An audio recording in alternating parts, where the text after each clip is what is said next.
আশা দিদি। আমি যখন মামার বাড়িতে যাই তখন আমি আশা দিদির বাড়িতেই খেলতে যাই, আমার মামার বাড়ির পাশের বাড়িতে।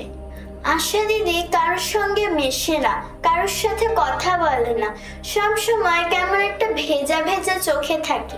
আমি এটা জানি, আর আজকে আমি সেটাই তোমাদের সঙ্গে শেয়ার করব। আশা দিদির বিয়ে হয়েছিল চরসুন্দর গ্রামে, আর সেখানে একটা ছোট্ট নদী বয়ে যেত। আশা দিদির বর মাছ ধরতে গিয়ে সেই নদী থেকে একটা নোলক পড়া মাছ পেল। আশা দিদি তো সে মাছটা পেয়ে খুব খুশি। সে সেটাকে জড়িয়ে ধরে আদর করে, গল্প করে। আশা দিদি মাছটাকে ঘরে রেখে পুকুরে স্নান করতে গেল। তারপর ফিরে এসে চমকে উঠে চিৎকার করে উঠল তার বরের কাণ্ড দেখে। তার বর সে নোলক পড়া মাছটাকে কাটতে কাটতে বলল, আমার দুই বন্ধু আসবে আজকে, যাও যাও তাড়াতাড়ি যাও, রান্না বসাও।